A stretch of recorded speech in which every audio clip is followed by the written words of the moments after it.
Major League Baseball has launched an investigation into the Rays shortstop Wander Franco, and the team placed him on the restricted list after social media posts questioned the age of a young female in the Dominican Republic with whom Franco allegedly had a relationship. At one point in time, Wander Franco was seen as the best young shortstop in all of baseball. He was one of the biggest international free agency acquisitions in Rays history and was on pace to be the best Tampa Bay Ray since they were founded. However, that all changed in 2023, and it's all Wander Franco's fault. How good was Wander Franco, and why won't he play baseball ever again? But what's even more insane is how did he hide this from the MLB for nearly a year? Before Wander Franco ever threw his career away, he was the #1 international prospect in all of baseball. In fact, by the time he was 16, the Tampa Bay Rays had given him a contract with a $3.85 million signing bonus. A team as cheap as the Rays would never give a 16-year-old that amount of money unless they knew he was going to be a prodigy. And to be honest, he lived up to the hype. For reference, as a 17-year-old, Franco was over 3 years younger than the average player in rookie ball. Yet, he still hit .351 with an OPS over 1,000 and even managed to hit for the cycle. Franco was a bona fide five-tool player. So in 2019, when Baseball America had him ranked as the 4th best prospect in all of baseball, it wasn't a surprise. The only players ranked ahead of him were Vladimir Guerrero Jr., Fernando Tatis Jr., and Eloy Jimenez. That is not a bad group of names to be associated with. By 2021, Franco had become the #1 prospect in all of baseball, according to MLB.com. He was even ranked ahead of guys like Adley Rutschman, Julio Rodriguez, and Bobby Witt Jr. So when the Rays called up the #1 prospect in all of baseball in late June, people were excited. Not only were we about to see one of the best young shortstops play in the big leagues, we were about to see the face of Tampa Bay Rays baseball for the next decade. In the first game of his career, Wander Franco did exactly what every Rays fan was hoping he'd do.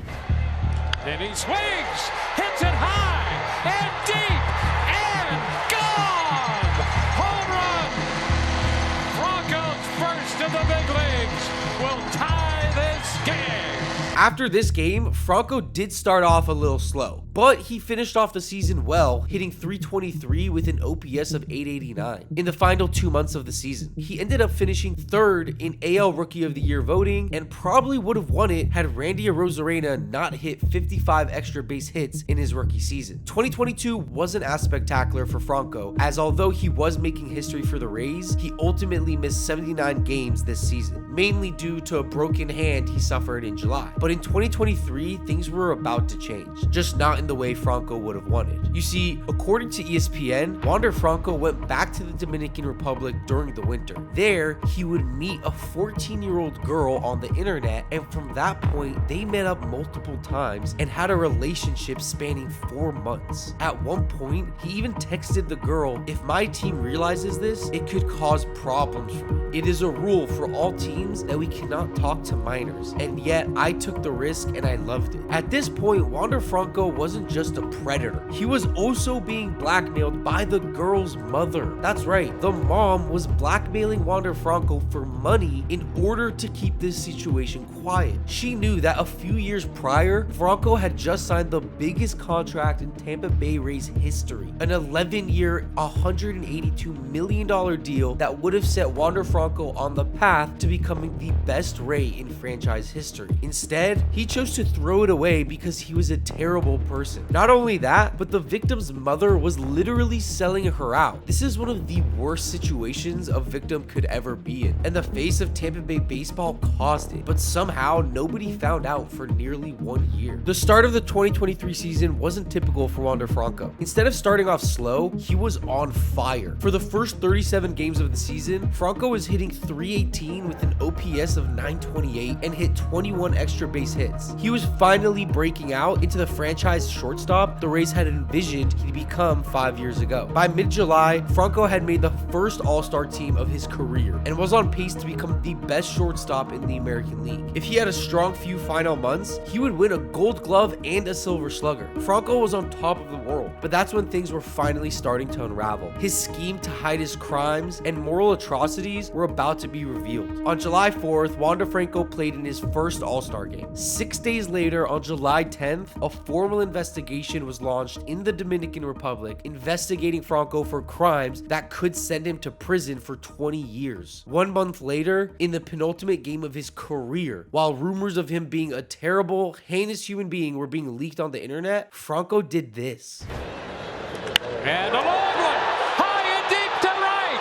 Range win, 9-8 on the walk-off by Wander. A few days later, Wander Franco was placed on the restricted list and would never play professional baseball ever again. The reason I brought up how he hit a walk-off home run while his entire life was falling apart is simple. I want to showcase just how much of a remorseless predator Franco truly is. This guy didn't care that the world found out he was a predator. He performed just as well as he ever did. In one text message he sent to the victim, Franco said this: "I would like you to forget everything you have learned to raise you my way." When the victim asked him what that meant, he replied, "You're just a girl and you don't know how to get along with me. That's why you failed, but I'll give you only one chance." This guy is one of the most despicable people in the history of baseball, and he didn't care what people thought because he was so shameless. In July of 2024, Wander Franco was charged with sexual assault of a minor, and in June of 2025 was given a 2-year suspended prison sentence. Before I hop into that, I also want to mention the victim's mother was sentenced to 10 years in prison for trafficking her daughter. In her own daughter's words, "I don't see her as a mother. A mother doesn't do what she has done with me." Wander Franco and the victim's mother did terrible, terrible things to this 14-year-old girl. Things that probably should get both of these people locked up for more than 10 years. So why did Franco only get a suspended 2-year sentence? He's not even going to prison. Basically, what a suspended 2-year sentence means is that he will only serve that sentence if he is caught talking to another minor. That's it.